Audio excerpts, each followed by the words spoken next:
Video sponsored by Audible. Get a 30-day free trial, 1 audiobook, and 2 Audible originals using the links below.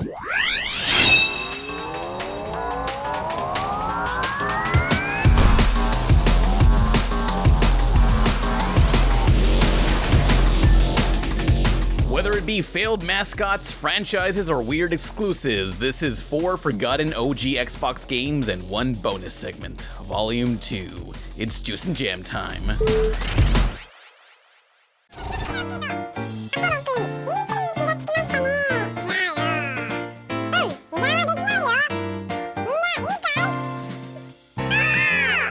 These voices are unbearable. A Toys R Us exclusive. That's a mark of quality. So this is sneakers. In Japan, it's called Nesmix. Have a nice day. 'Cause you had a nice day. It's a fake rat, don't worry. I'd rather you have called this game Stuart Little Reason to Live. Heroes come in all sizes. 3 inches tall ain't so small. Yeah, you wish. I don't wish that. I have a humiliation fetish. You'd expect this to be another 3D platformer from the era, but no, it's more like a hide-and-seek game where somebody stole Sneakers' stash of cheese, and some motherfucker is gonna pay. The visuals are in 3D, but you walk along a 2D trail with some branching paths. You walk until you spot another mouse. You must stop in your tracks, aim the crosshairs, and click. Starring Adam Sandler. The mouse gets so ashamed of being in this game that it evaporates itself into nothing but moisture and shame, which describes my corroding bedsheets. And that's all you do, point and click at rats. Well, that's 1 rat down. How many are there left in this level? 29. Oh, and you see that timer giving you about 20 minutes to beat the stage? Don't worry, it doesn't take 20 minutes to beat the level because each rat you find adds more time to the clock. It really takes about 40 minutes. It's so boring and surprisingly convoluted. The invisible track you're forced to walk on just keeps adding more and more branches to get lost through. The map tells you nothing beyond what room you're in, and the worst is, sometimes there's paths that cross, yet do not act as a fork in the road. Like this section where you run up this massive shelf to eventually find a rat at the top, and oh god, there's like a lag between the controller inputs, I swear. So you walk back to the climbable side of the shelf, which is here. Shouldn't there be a fork in the road here next to the shelf? How do I climb back up? Well, the hallway is laid out like a racetrack. You have to walk all the way around to this area. Why? Were they drunk when mapping this out? What were they drinking? Heineken? Maybe it was Rolling Rock. This game is so boring and so clunky, like I could barely play beyond 1 hour to get footage. Well, there is actually more to do. At times, you can get into a hardcore beat-em-up section that rivals any Platinum game.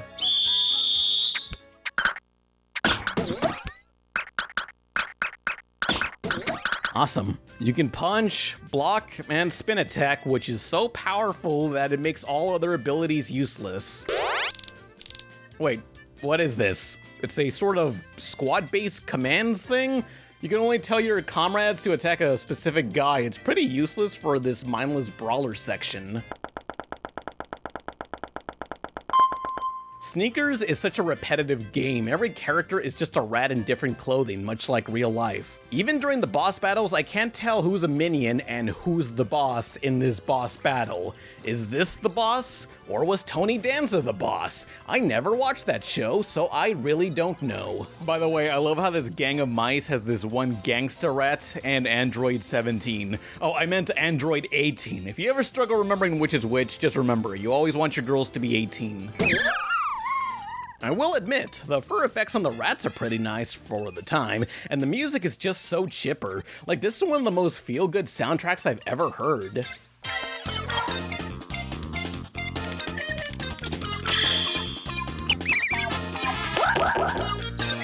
It really deserves to be in a better game. The company, in fact, has made better. I expected them to be a no-name studio, but Sneakers was developed by Mediavision, known for the Wild Arms franchise, Digimon Cyber Sleuth, and a few Valkyrie Chronicle games. I find it so sad that Microsoft themselves published this. What sort of quality control did they have? Like, geez. Maybe this was an act of desperation, like they needed some games for kids, and this'll do. It's just so boring. I have zero need to play beyond the second level. Hold on, that stage intro music is a ripoff of Mario 3's level select music. That's the same song, and also the tagline. Small heroes, big adventures? That's Hamtaro's tagline, Little Hamsters, Big Adventures. Little hamsters, big adventures. Excuse me while I work out, gotta run in my wheel. Whee! Yeah, I'd rather be watching that than playing sneakers. Let's move on to the next game. Play me out, Emily. Oh boy, you really mean it, big bro? Yeah, I guess so. Jesus Christ. Cause you had a mice day, you're smacking one down, you sing a sad song from the OST, you say you don't know what these squad-based commands do. You had a mice day. Everybody was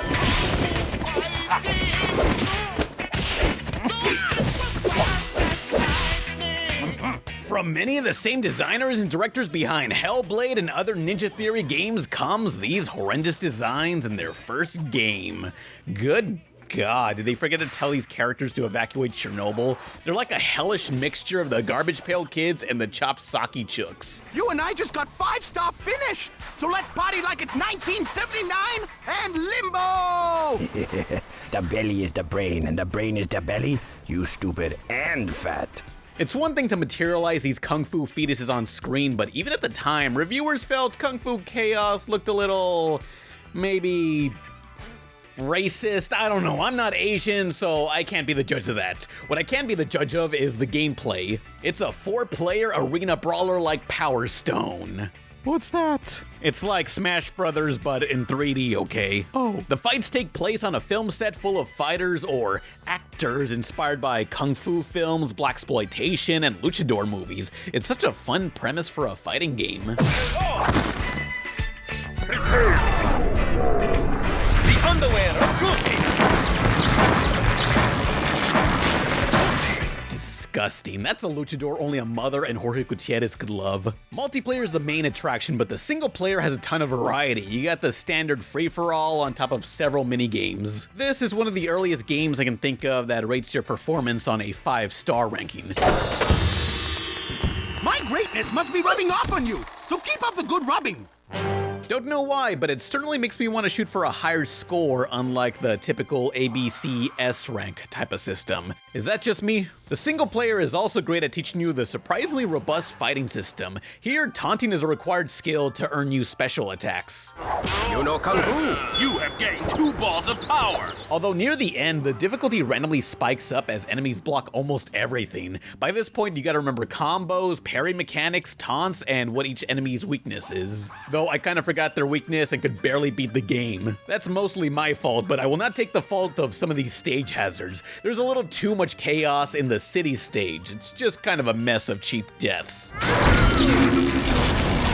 FYI, this stage is called Revengeance Day. Could this be the first recording of the word Revengeance predating Metal Gear Revengeance? I checked Google Trends, so possibly, though there were about 100 searches for the word sometime in 2004 in Ohio. Who and why did someone or some group in Ohio search for that word?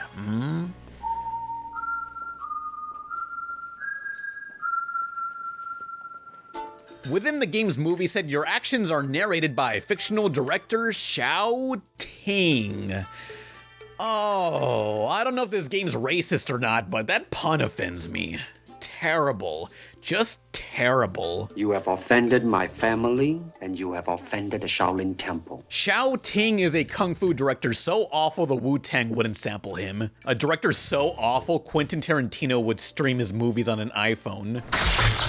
While Xiao Ting is another eyesore, the environments are pretty scenic. Plus, the added detail of the matte paintings, safety mattresses for stuntmen, camera operators, and wire fu are great touches. The game, as well as the colorful instructional manual, relishes in its theme. And depending what character you play as, Xiao Ting refers to them specifically in the menu, like when I play as Candy Roll, aka Angelica Pickles from Rugrats All Turned Up. I wonder why you pick Candy. You dirty. God, no. Okay, so what happens if I play as Shui Tan Sauer, a 16-year-old actress, according to her bio. Sweet Tan, you good. Next time, show more skin. Oh, hey, they made ending cinematics for each character. Nowadays, most games would rather spend that animation money on character introduction trailers on YouTube. Yoo-hoo!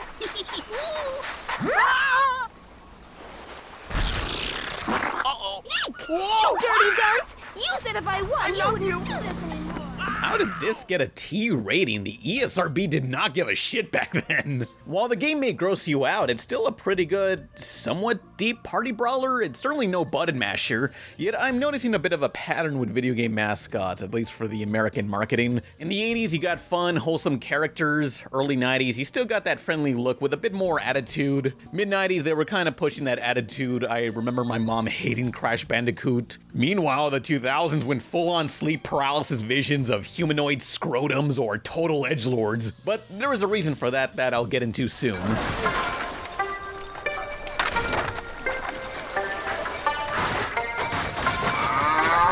It's pretty tragic Kung Fu Chaos was forgotten when it was Ninja Theory's first game, back when the company was called Just Add Monsters. With a 3,000-pound investment, Just Add Monsters was founded by 3 people in the year 2000. They had no money, equipment, or an office beyond a spare bedroom. Still, they were creating their indie brawler game. According to Guru Larry, the YouTuber who's in the comments section of every video, this was originally going to be themed around 90s anime, but Kung Fu movies were chosen, thus Kung Fu Chaos. It's hopping vampires! Impossible for killing! Run! Run away! Run away! They were looking for investments, but could only find bigger companies that wanted to buy them out, so they sold themselves to Argonaut Games. Now their staff went from 3 to 20. Sure, they were owned by Argonaut, but they operated independently in a small office in Cambridge. With the tech they bought, they sold a demo of Kung Fu Chaos to Microsoft, who agreed to publish the game. Microsoft was very supportive during development, helping them with technical issues, but as the game released, there was no marketing. Chaos just plopped out, didn't sell well, while Xbox spent the marketing money on a different game. Oh, I never make movies again. But before Kung Fu Chaos even released, Just Add Monsters were already working on a spiritual sequel. Because the Chaos IP was owned by Microsoft, they couldn't pitch a sequel to any other publishers, so they pulled a mighty number 9 and created Kung Fu Story, featuring a whole different art style since the company admitted, During development, it was clear that some players didn't take to the cartoon style. Yeah, no shit.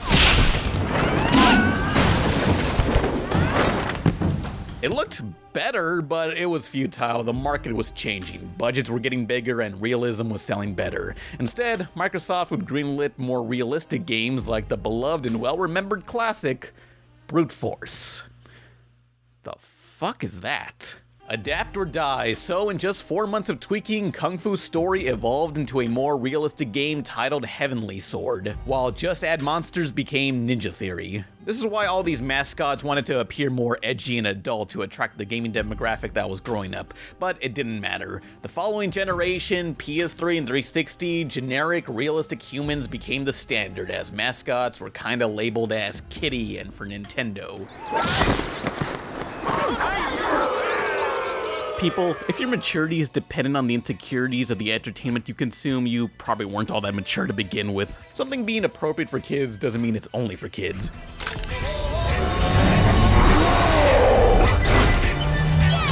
But I feel we're bouncing back. You see some of the most popular games out there as I make this video: Overwatch, Fortnite, League of Legends. People are starting to accept more stylization again, and meanwhile, Ninja Theory's trying their hands again with another multiplayer brawler, Bleeding Edge. I really hope that game includes some sort of nod to Kung Fu Chaos. I'll put a link in the description, but if you're interested in game design, Ninja Theory's founders have uploaded some detailed design documents and the history of their unreleased Kung Fu story, while also stating, to this day, if we could work on a sequel or remake, we would in a heartbeat. Kung Fu Chaos! We'll be back with more Xbox games after these messages.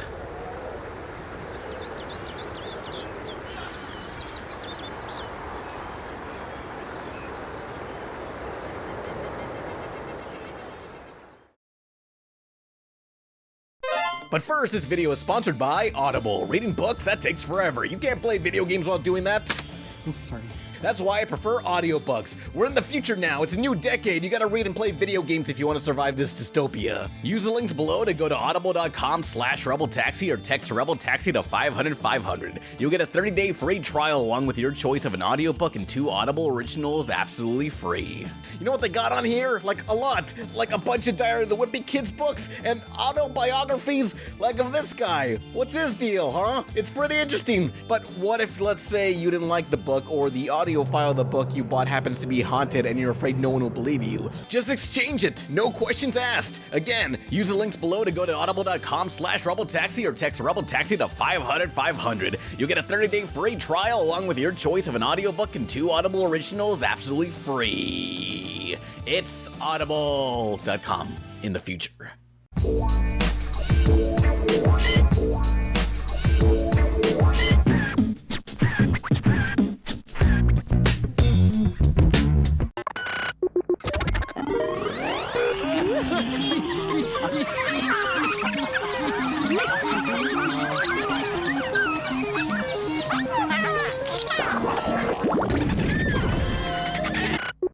The new nations turn to the sky, ushering in a new era of commerce.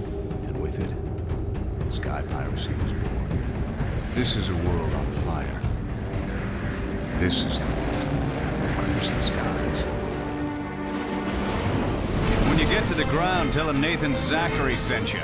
I am a proud trophy husband. My love for Star Fox 64 is dead.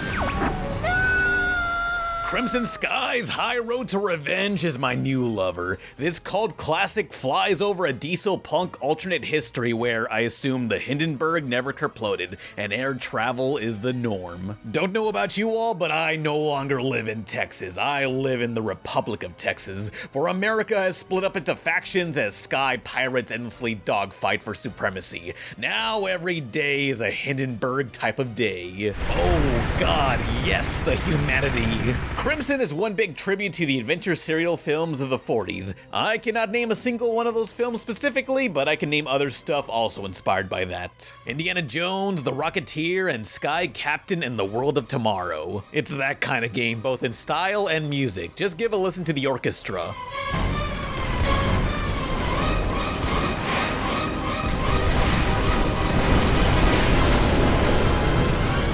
Music's fantastic, amping up the action and making my inability to aim all the more stress-inducing. Further reducing my self-esteem is the pulpy action hero you play as, Nathan Zachary, the ultimate Gary Sue, ladies man / sky pirate / Robin Hood figure / Jimmy Neutron looking ass CG model. Well, I trust I was a gentleman last night.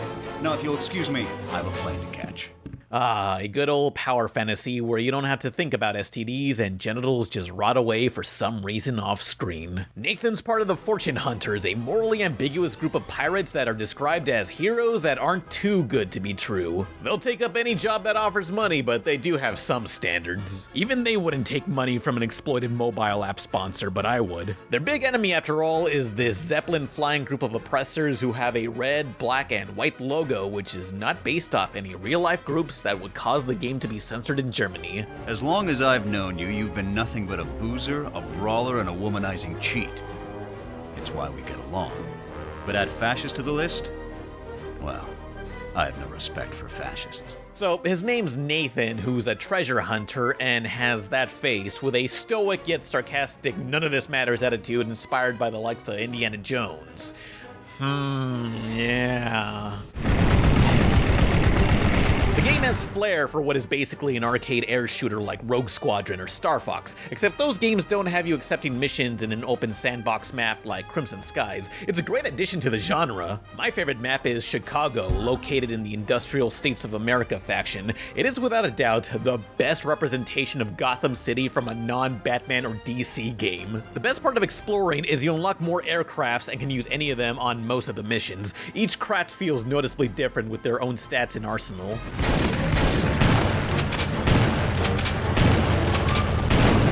Oh, what? It's a shotgun airplane. That is great. Your secondary weapon is usually a homing missile, which doesn't really home in on anything too well. It kind of leans into the enemy and just gives up after that, completely missing. Thanks for nothing. Also hovering around the map is your Zeppelin home base, which allows you to control its turrets. There's a lot of turret sections in the game, but most of them are thankfully optional. Those turrets are there should you want a little more firepower at the cost of mobility. Although with the button placement, it's very easy to accidentally exit out of the turrets when you attempt to switch guns. This can cancel a whole mission all because you pushed the wrong face button. I'd call it a suicide button, but after pushing it, I'm still alive to see the issues plaguing me. What a jip. The other big issue is the game can feel monotonous. A few stages seem to drag on forever, with maybe a few too many fetch quests or swarms to kill off. More skulls incoming. He's gotta be running out of planes by now. Tell me he's running out of planes. Lie if you have to. He's running out of planes. That was a lie, wasn't it?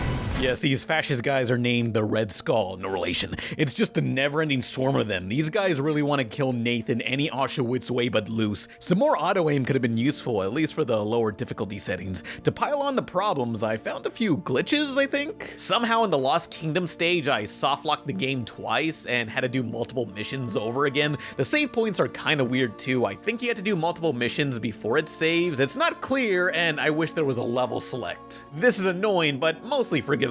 After all, Crimson Sky's High Road to Revenge is truly one of the best Xbox originals. It's based off a tabletop game that also got a PC game which is much more simulator focused. There were also collectible toys made and a novelization. Microsoft really wanted this game to be a hit, but their big mistake was assuming anyone who owns an Xbox can read a novel all the way through.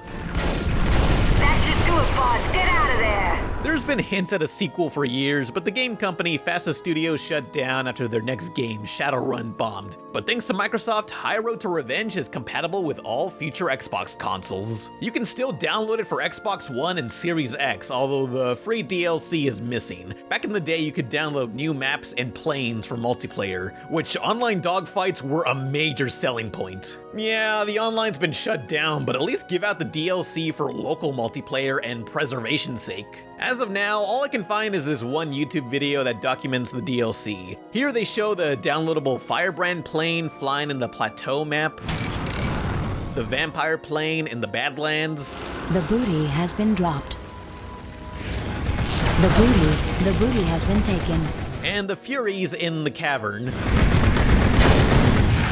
On top of that, Microsoft also gave out an official Crimson Skies Windows Media Player skin that is also lost. God damn it! Oh man, we gotta bring back Winamp skins. I miss every single movie and video game giving these out as promotion. These were music players with free cosmetics. Bring those back. Also bring back Crimson Skies. Its cinematic flair with pseudo open world online arcade action might really appeal to a lot of people. It has such expansive lore that could give way for so many unique battlefields and aircrafts. Maybe one day arcade air shooters like Rogue Squadron will make a comeback. Call it sacrilege, but I wouldn't mind if Crimson Skies included some on-foot missions. Like, I could see this cutscene being an Uncharted type of level, but then again, nah, maybe keep it in the air. That did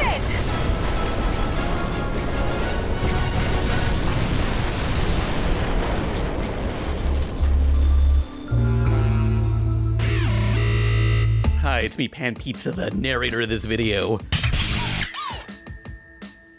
While we're on the topic of Xbox, I thought I should include this short semi-lost video I made about a gaming TV show that aired during the era. This is semi-lost because it's only viewable in the 100th podcast video, but I thought it'd be more accessible here since nobody watches my podcasts. Don't worry, there's more Xbox games after this short segment.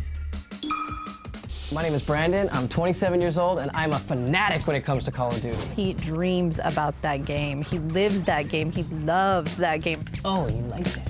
He's, you know, a little guy, so he couldn't really do that well in the Army, but through the game, he's the man. Spike TV, please pick me to be the ultimate gamer for Call of Duty 2, because I am the best. All right, I'm outside of Brandon's house, about to give him the surprise attack of his life when I tell him he's the ultimate gamer for Call of Duty 2.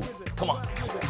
Consider the idea of Pimp My Ride for gamers. It's Spike TV's The Ultimate Gamer, hosted by someone who wishes he was Exhibit. This guy goes by the name of Stryker, but what's his real name? Really? At least pick a good Mortal Kombat character to steal the name of. In every episode, Stryker surprises one random gamer by coming into his house that was conveniently already filming him for some reason. Instead of pimping cars, this show pimps their living room, but not before they thrash the place.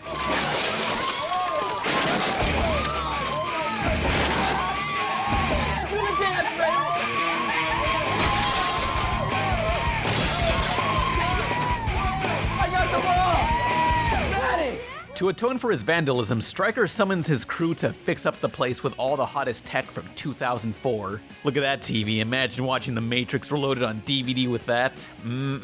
While the pimping ritual commences, Stryker whisks the lucky gamer to a studio developing an upcoming game. Each episode is themed around one game such as Halo, Madden, or Tony Hawk. This is the best part, having behind the scenes info of their development. But this show has barely any time to cover anything from these groundbreaking games as they move on to the challenge portion. To receive more prizes, the gamer must learn to skate with Tony Hawk or race the closest thing they have to the Warthog from Halo. I normally would not care about all that and just want the behind the scenes stuff, but the Ultimate Gamer is charming at how corny it is. It tries so hard to be cool that it almost comes off as a parody. Our next guy is a product expert. He's from Best Buy, and his name is BJ. BJ, get on in here. But seeing the gamers' reactions to the experience makes me kind of excited vicariously. One guy even cried for joy after being on the episode themed around Madden. That's kind of endearing. I'd cry too if my favorite game was Madden. It is the very first edition of Madden NFL 2006! 2006. Yeah, that's it right there! Pump that bad mother. Why don't you sit with the girls and let's play the video game. By the end, their living room is all sorts of decked out. My favorite room was from the Tony Hawk American Wasteland episode. But I distinctly remember the scene where they show all the games the guy won, but he was vocally disappointed with how little he got. There's the library of games you won. That's all. Completing the missions. Other episodes had the gamer get tons of games, but all this guy gets is that. From that blur, I can just make out a copy of Shark Tale the video game. That's not a prize, that's a curse. What up? What's up, Dan? What's going on, Stryker? How are you, man? Good to see you. Good.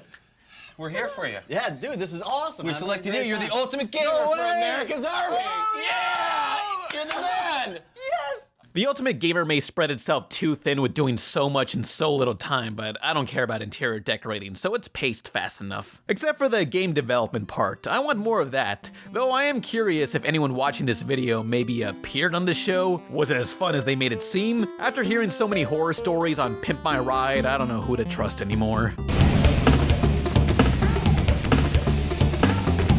As a kid, I really wanted to be on this show. I remember videotaping myself dressed in a banana costume and holding up all my Donkey Kong games while talking about them. I was really hoping there'd be an episode on a new Donkey Kong game. I'm not making this up. I didn't know where to send the tape, so hopefully that tape is lost forever in a closet. Thankfully, YouTube was not a thing back then. This is Rich. He's the Ultimate Gamer for Advent Rising. I'm Stryker. He's gonna keep on playing, and I will see you next time on the Ultimate Gamer. Later.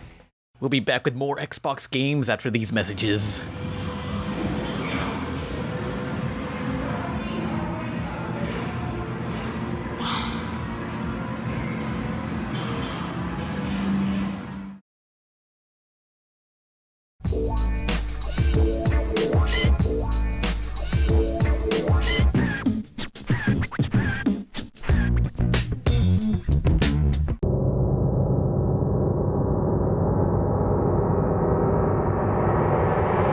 Kakuto Chojin.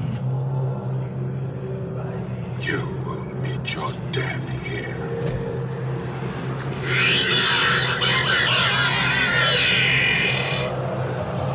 Round 1. Fight. The forbidden Xbox game, Kakuto Chojin Back Alley Brutal, a fighting game that upon release was quickly banned while all info about it from Microsoft's website and promotional material was erased. To this day, Microsoft has never acknowledged the game or made it backwards compatible on anything. They simply pretend it doesn't exist. Then again, they don't talk about anything from this era outside Halo, so I guess that's standard.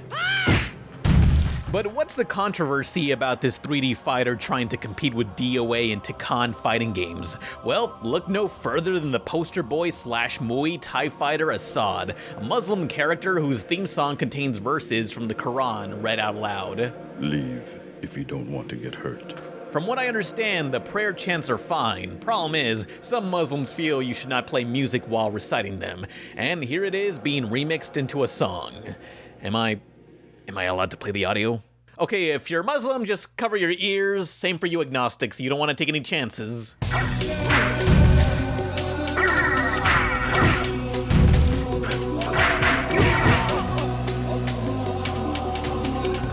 K.O. Without the music, this is what the chants sound like.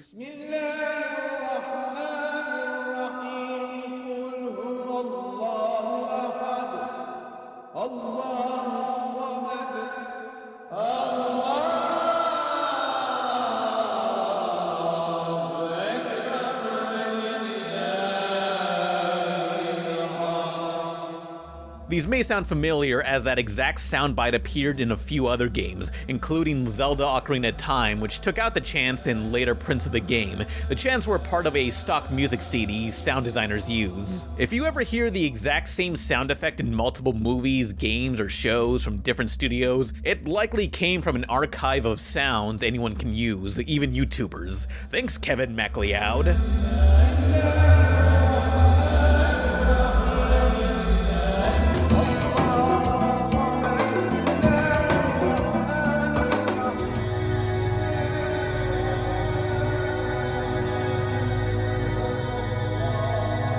These musicians probably heard these religious chants and simply thought, this sounds cool, I'll use it, without knowing the meaning. Before Kakuto Chojin's release, Microsoft was already warned by their geopolitical analyst, Kate Edwards, about the chants. They even showed the song to an Arabic-speaking Muslim Microsoft employee who was greatly offended by it, but Microsoft gave it a simple, nah, no one's gonna notice. People noticed. The Saudi Arabian government made a formal protest while the game made headline news. Wanting to avoid the PR disaster, Microsoft recalled the game worldwide, while all info has been completely scrubbed from their websites. In a way, I can't really blame Microsoft for ignoring the warning. There really wasn't much controversy for the other games that used it, so I guess they thought, it'll be fine. I wonder why this one game was the one to cause issues. Then again, those other games were released in the 90s, whereas Kakuto came out in 2002 when America was in conflict with the Middle East. Maybe that had something to do with that? I don't know. Unsold copies of Kakuto Chojin were recalled and supposedly destroyed, yet a new print was made with the same song, but new vocals.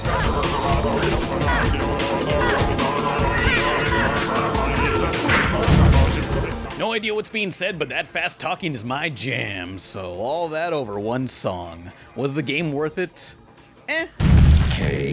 According to critics at the time, Kakuto Chojin is a functional but bare-bones 3D fighter compared to the competition. It supposedly didn't have much new to offer beyond its 4-player battle royale mode. Yet the way I see it, this was a half step into what fighting games would later become. Even on extreme difficulty, it's still very easy, like it wants to be accessible to casuals. Now, I'm not very knowledgeable on fighter mechanics, so I read some old developer interviews and consulted an expert. And by expert, I meant some YouTuber whose icon features a Kakuto character. Silver-haired devil, who was a big help on this video, providing tons of info and feels the game was very misunderstood.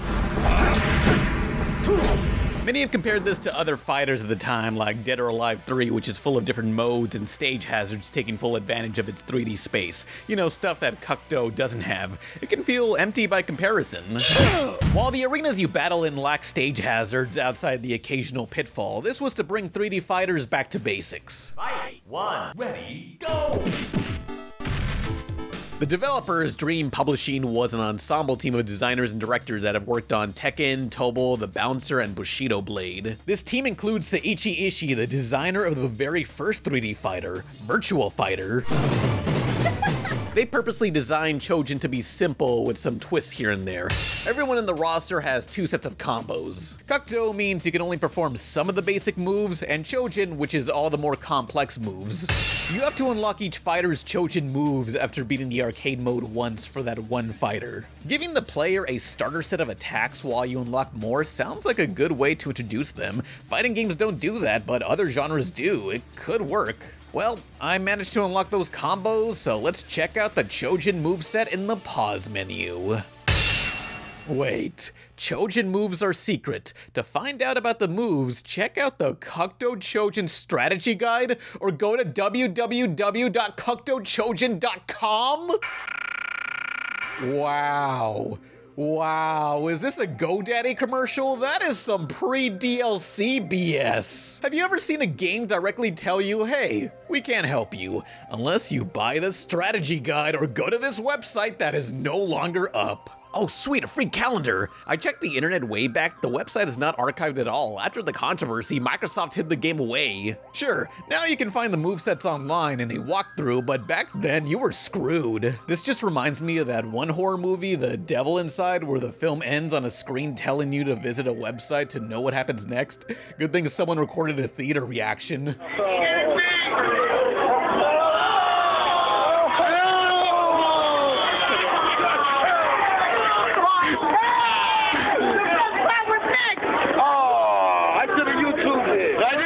Yeah, we all could have YouTubed it. But look, this game had some promise. It actually has some interesting ideas, like your health bar. You see it changing color? Red means your special is fully charged, so the lower your health is, the faster your special refills. With this, you could either do a reversal, speed boost, or just super punch someone. Jeez, Assad, you just Mike Tyson mystery that guy off the roof. No one else's special can propel an opponent like that. God damn, Assad don't care if you're a woman or a literal child. I'm okay. Meanwhile, this 17-year-old Jet Set Radio ripoff character here has this for a special in a deadly martial arts tournament. Friggin' Kyle over here looks like he's about to punch the drywall.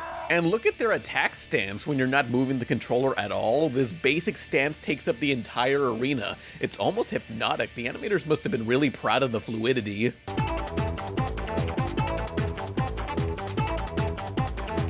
So what other fighters we got? Brad Pitt, a Juggalo, that guy from Ace Attorney, a Manic Street Preacher fan.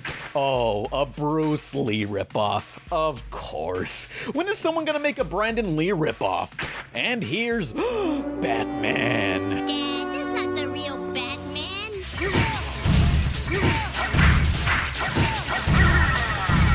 Of course I'm Batman. Even from my casual perspective, each of these fighters plays very differently. Like, I can dodge and weave effortlessly using JD's stone. No one else here can do that. Going back to my expert, Silver-Haired Devil was useful in telling me more about these mechanics. He also informed me the game features no canned reactions, which I believe means the AI is far more unpredictable to your button inputs. But what's the storyline? Absolutely no one asked. Well, glad you didn't ask, because I'm gonna tell you anyway.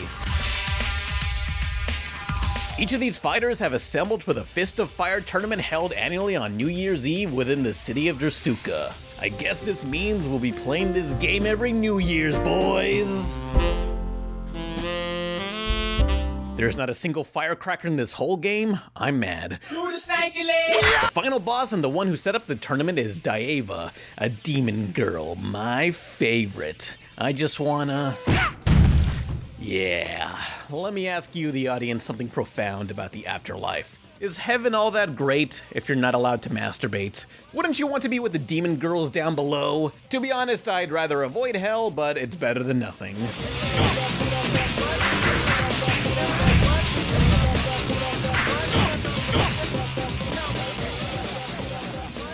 If you haven't noticed, I have a bit of a superficial obsession with this game. Not for the gameplay, but the aesthetic. Just that dark mood it sets. Every stage takes place in this neon gothic universe, giving me vibes of movies like Fight Club, The Crow, The Matrix, or Dark City. This game in fact started as a tech demo called Project KX, showing off the Xbox's real-time lighting and bump mapping. Microsoft didn't even know what type of game it'll be. They just gave the demo to Dream Publishing, who turned it into a fighting game and cranked up the frame rate from 30 to 60 FPS. It just looks so slick and oily. Excellent. To this day, the game looks amazing. The only graphical issue here is their mouths don't move when speaking. Oh, and the music. So, this is what's behind the Maladina. When you start a match, you just have this ambience looming over you. Round 1. Fight. It haunts the stage until someone lands a hit without a block.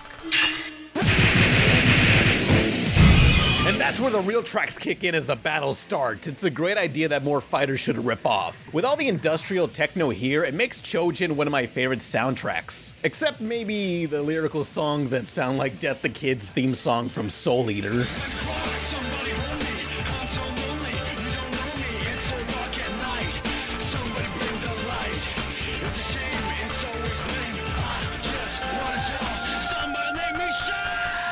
Finally, music that understands me.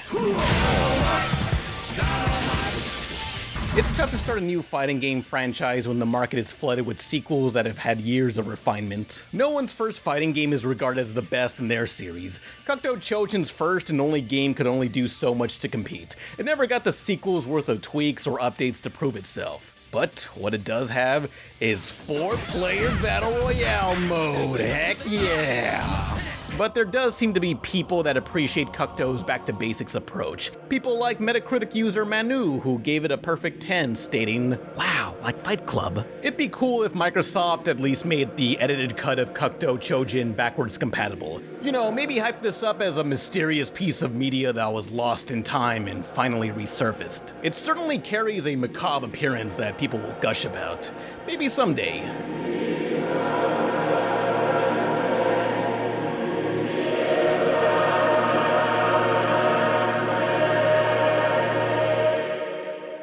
Game over.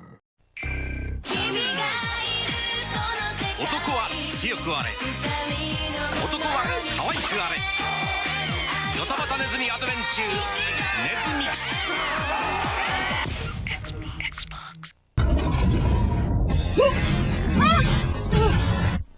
Well, I only play for the fighting. I appreciate the expansive multi-tier environments and the 16 characters with the pixel shading bump mapping and the rich plot development. Seriously, why else would I play it? She kicks eye. Rated T for teen. Tell us the name of the futuristic pizza place where Terry takes his brother.